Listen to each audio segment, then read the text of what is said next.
नमस्कार दोस्तों, सर जी क्लासेस में आपका स्वागत है। तो हम लोग जनरल साइंस पोर्शन कवर कर रहे थे आपके डीएफसी सीआईएल का ऑपरेशन और बीडी एग्जामिनेशन के लिए। और देखिए जितने भी लेक्चर्स हमने कवर किया हुआ है इसका, तो हमने अलग से प्लेलिस्ट इसका बना दिया है। आप लोग डिस्क्रिप्शन बॉक्स में जाना, वहाँ पे आपको इसका लिंक मिल जाएगा। और इसके साथ में देखिए इसका हमने पूरा कंप्लीट पीडीएफ नोट्स भी तैयार किया हुआ है, जिसमें कि आपको जनरल साइंस के जितने भी टॉपिक्स हैं आपके, जैसे आपका बायोलॉजी, फिजिक्स, केमिस्ट्री और साथ में इन्वायरमेंटल साइंस का, तो आपको जो है केवल एक ही पीडीएफ के अंदर में सारे कंटेंट आपको मिल जाएंगे। तो इसका देखिए लिंक जो है डिस्क्रिप्शन बॉक्स में दिया हुआ है। और इसके साथ में देखिए दोस्तों, हमने एक कोर्स भी लॉन्च किया हुआ है स्पेशली जो डीएफसीसीएल का एग्जामिनेशन में जो एग्जीक्यूटिव और जूनियर एग्जीक्यूटिव जो ऑपरेशन और बीडी का जो पोस्ट है, तो इसमें देखिए जितने भी आपके ये मेन सब्जेक्ट आपके हैं, जैसे जीके का हो गया, जनरल साइंस का हो गया, हिस्ट्री ऑफ इंडियन रेलवे और डीएफसीसीएल का आपके हो गए, इकोनॉमिक्स और मार्केटिंग का आपका हो गया, और कस्टमर रिलेशनशिप का, मैनेजमेंट का हो गया।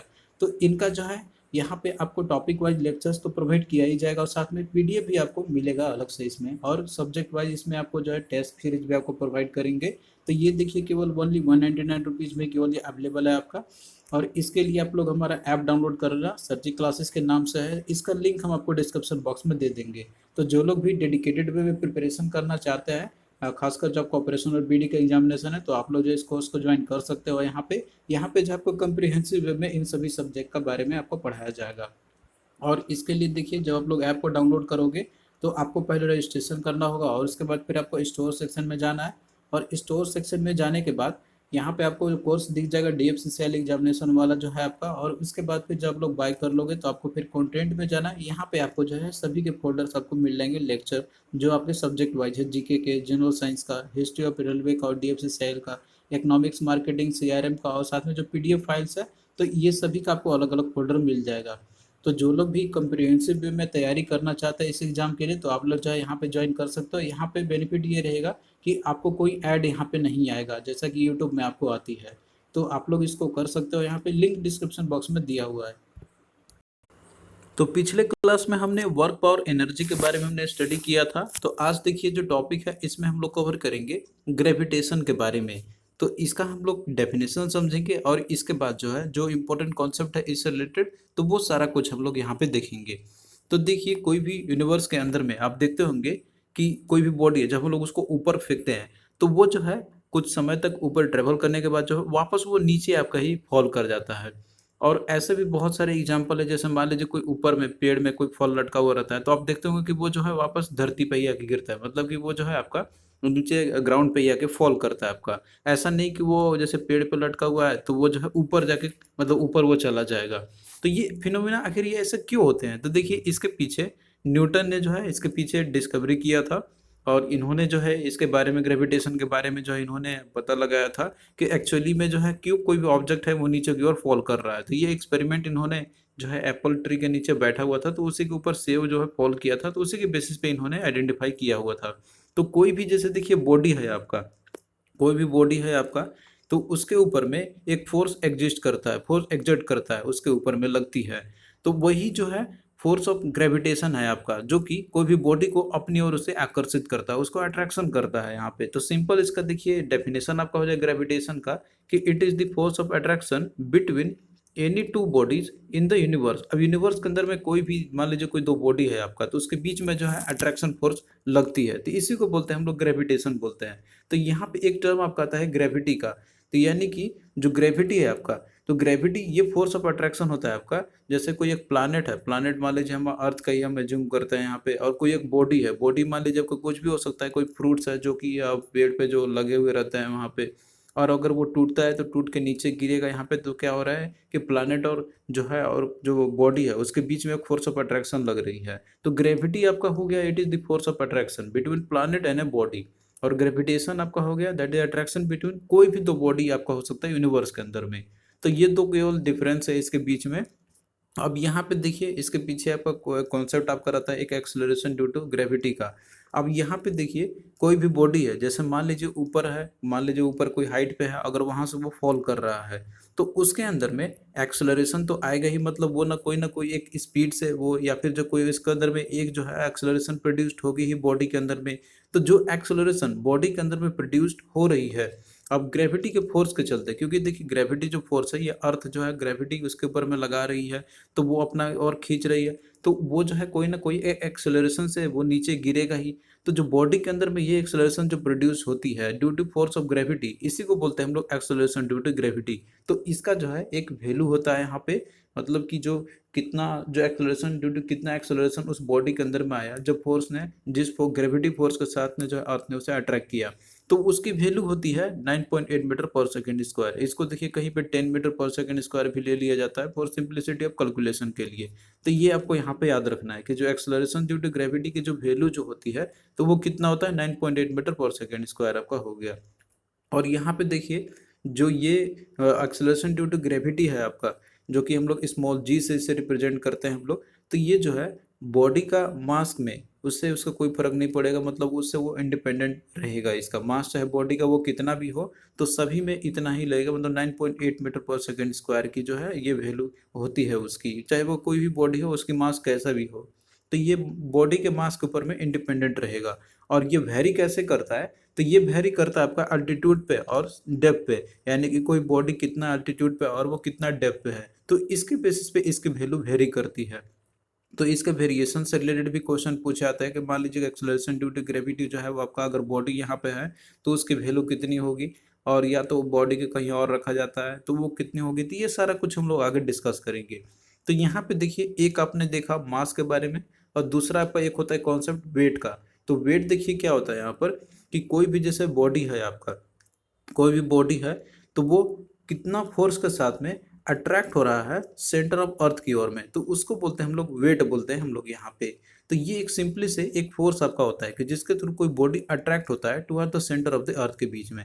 तो यहाँ पे डिफरेंस है आपका मास और वेट के बीच में, तो ये आपको जो है यहाँ पे समझ लेना है इजीली तरीके से। यहाँ पे देखिए वेट और मास आपका होगा, ये काट देना आप लोग। तो यहाँ पे मास आपका दिया और यहाँ पे वेट है, दोनों के बीच में कंपेरिजन क्या है ये हम लोग देखेंगे। तो देखिए मास का डेफिनेशन होता है कि it is the amount of matter content in a body, यानी कि बॉडी के अंदर में कितना अमाउंट कंटेंट है उसको बोलते हैं हम लोग मास उस बॉडी का। लेकिन जो वेट आपका है तो ये होता है आपका that is it is the force equal to the gravitational pull exerted by a planet, यानी कि जो ग्रेविटेशनल पुल कितना प्लैनेट की तरफ से एक्सर्ट किया जा रहा है उस बॉडी के अंदर में जिस फोर्स के साथ में, तो वो होता है उसका वेट हो गया कोई भी बॉडी का। और वहीं पे देखिए जो मास आपका है तो ये कांस्टेंट क्वांटिटी आपका होता है, और ये जो है चेंज नहीं करता है पोजीशन या प्लेस के साथ में। मतलब हम कोई भी बॉडी को अगर ले जाते हैं कहीं भी कोई दूसरे प्लैनेट में कहीं पे भी, तो उसका मास जो है हमेशा कांस्टेंट ही रहेगा, वो जो है चेंज नहीं होगा उसके अंदर में। लेकिन देखिए जो आपका वेट होता है तो ये एक वेरिएबल क्वांटिटी होता है, और ये जो है चेंज आपका करते रहेगा। और इसको हम लोग जैसे कि मान लीजिए कहीं और अगर ले जाते हैं कोई दूसरे जगह पे ले जाते हैं हम लोग, तो वहाँ पे जो एक्सेलरेशन ड्यू टू ग्रेविटी होती है तो वो जो है डिफरेंट होगी।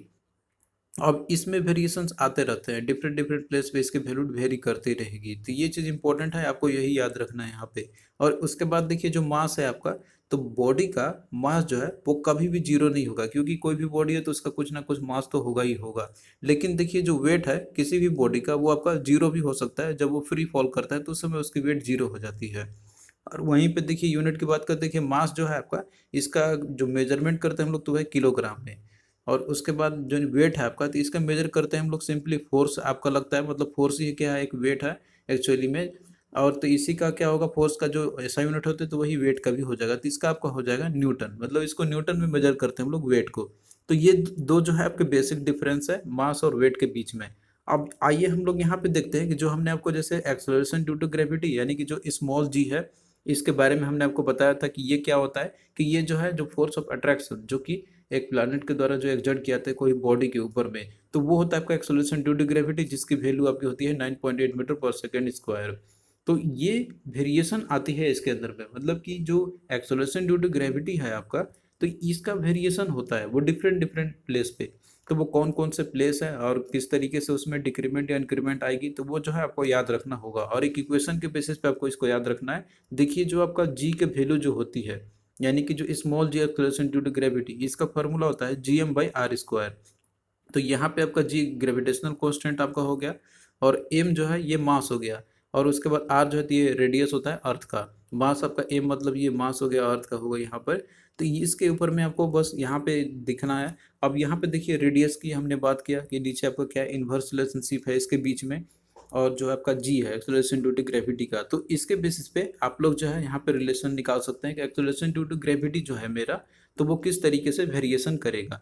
तो पहला देखिए यहाँ पे दिया हुआ है कि जैसे देखिए कोई भी अगर मान लीजिए बॉडी है, तो अगर हम उसे कोई एक हाइट पे हम लोग ले जाते हैं, मतलब कोई सरफेस है, मान लीजिए अर्थ का एक सरफेस है, इसको हम कोई बॉडी को एक सर्टेन हाइट पे हम ले जाते हैं, तो उस केस में जो एक्सेलरेशन ड्यू टू ग्रेविटी जो होती है ना, तो वो डिक्रीज करते जाती है।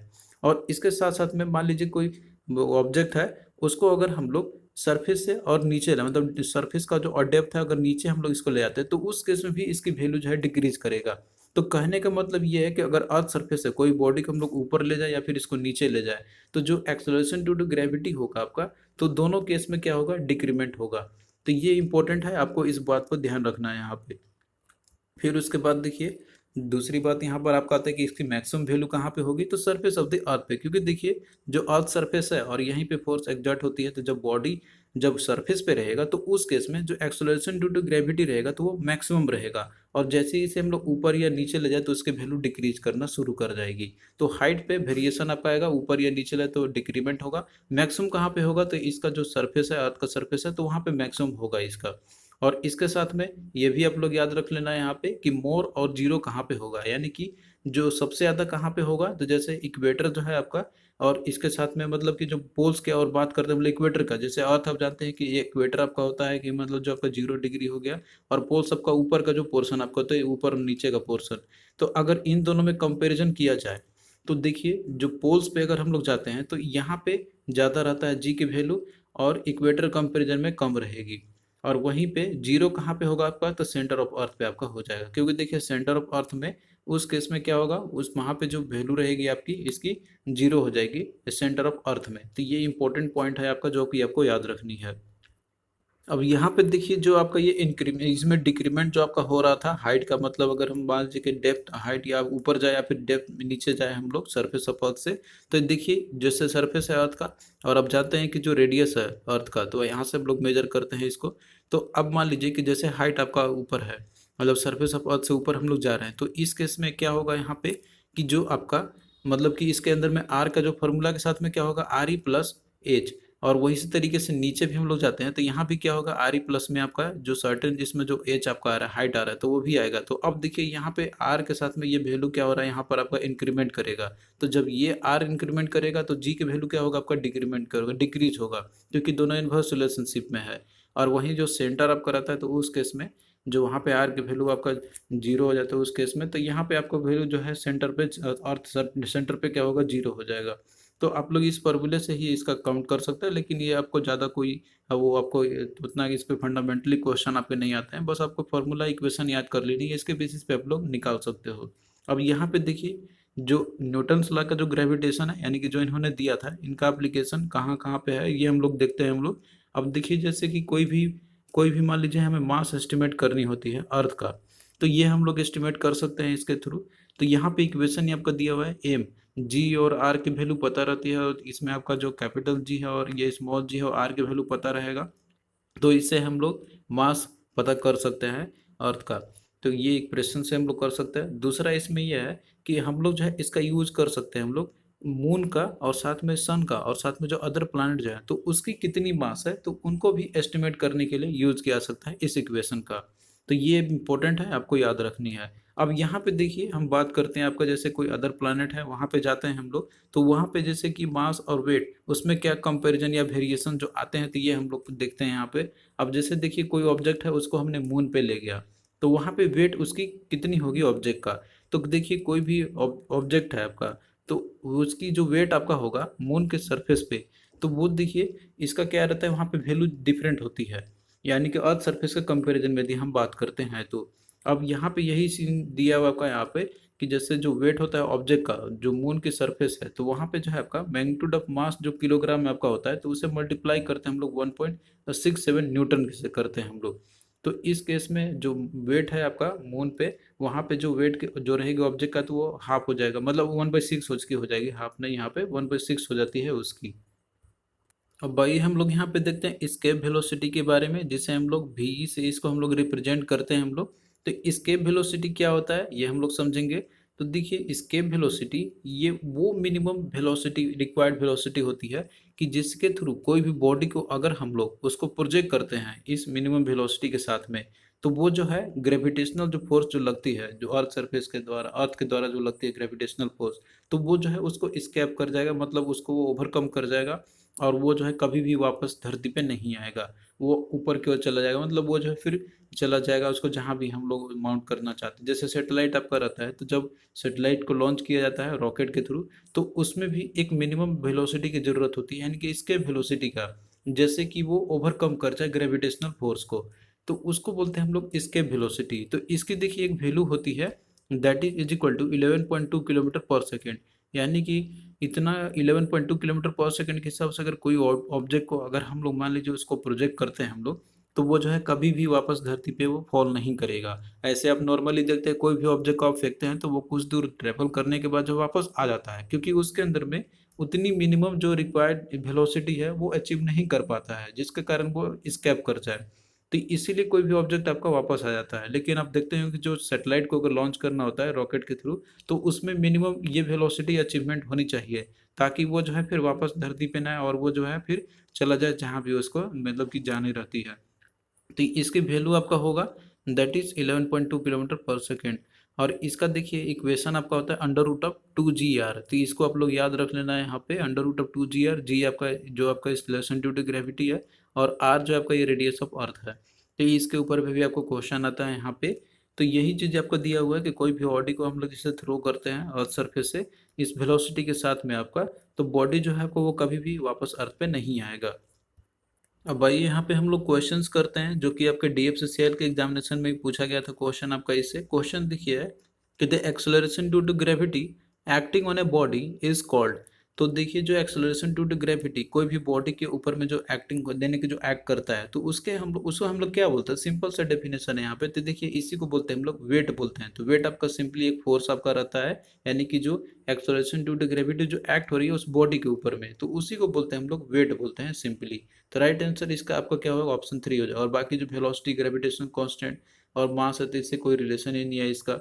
फिर इसके बाद देखिए यहाँ पे हिंदी में ही क्वेश्चन आपका दिया हुआ है, लेकिन आया हुआ था इसलिए हमने लिया हुआ है। क्वेश्चन है आपका कि चंद्रमा पर गुरुत्वाकर्षण पृथ्वी की तुलना में कितना कम होता है। तो देखिए जो ग्रेविटेशनल जो आपका रहता है, मतलब कि जो ग्रेविटेशनल की बात करते हैं हम लोग, जो आपका जैसे एक्सेलरेशन ड्यू टू ग्रेविटी आप देखते होंगे कि वो जो है डिफरेंट जगह पे डिफरेंट डिफरेंट होती है। तो उस केस में आप जानते हैं कि वहाँ पे जो रहता है, तो वो बॉडी का जो वेट होता है, तो वो अप्रोक्सीमेटली 1/6 हो जाता है, यानी कि उससे 6 गुना कम हो जाता है अर्थ के कंपेरिजन में। मून की यदि हम बात करते हैं तो कितना कम होगा यहाँ पे, तो वो आपका 6 गुना हो जाएगा इसका। तो इसका राइट आंसर क्या होगा, ऑप्शन 3। फिर अगला देखिए दिया हुआ है कि according to law of gravitation. तो जो लॉ है ग्रेविटेशन का, तो ये क्या कहता है, इसमें देखिए ऑप्शन पे आपका डिपेंड करेगा। इसमें देखिए दिया हुआ है कि only the earth attracts the moon towards itself, यानी कि जो अर्थ है वही सिर्फ अट्रैक्ट करता है मून को अपनी तरफ से। तो ये देखिए स्टेटमेंट आपका ये गलत है यहाँ पे। दूसरा देखिए दिया हुआ है कि the earth the moon both attract each other. तो देखिए कोई भी ऑब्जेक्ट है यूनिवर्स के अंदर में, तो यहाँ पे दोनों ऑब्जेक्ट जो है आपस में एक दूसरे को वो अट्रैक्ट करते हैं, अपनी तरफ खींचते हैं उसको। ऐसा नहीं कि केवल एक ही ऑब्जेक्ट है वो उसको अट्रैक्शन करेगा। तो इस केस में यहाँ पे क्या होगा आपका right answer, that is option B आपका होगा, यानी कि the earth and the moon both attract each other. और वहीं पे तीसरा देखिए दिया हुआ है कि ओनली द मून अट्रैक्ट तो होगा, तो आपका भी गलत है। There is no force of attraction between them. तो देखिए force of attraction between them ये होता ही नहीं है। फोर्स ऑफ अट्रैक्शन है तभी तो आप देखते हैं कि वो जो है अपने एक फिक्स ऑर्बिट में, मतलब वो घूमते रहता है यहाँ पे। तो इस कारण से जो है आपका यहाँ पे ऑप्शन 2 आपका करेक्ट होगा। फिर देखिए अगला क्वेश्चन है आपका यहाँ पे कि the escape velocity on the earth surface is about. तो जो एस्केप वेलोसिटी आपका रहता है अर्थ सरफेस पे, तो वो कितनी होती है। तो इसका देखिए वैल्यू आपका होता है 11.2 किलोमीटर पर सेकेंड। तो राइट आंसर ऑप्शन 2 आपका हो जाएगा।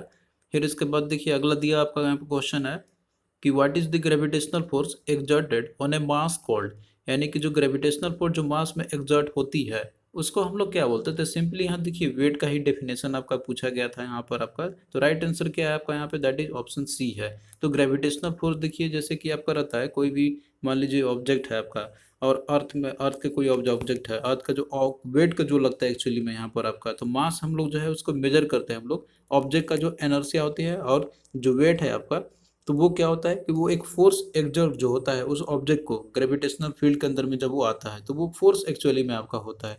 तो यहाँ पे सिंपल वेट का ही डेफिनेशन पूछा गया था यहाँ पर आपका, तो इसलिए क्या होगा, ऑप्शन सी हो जाएगा।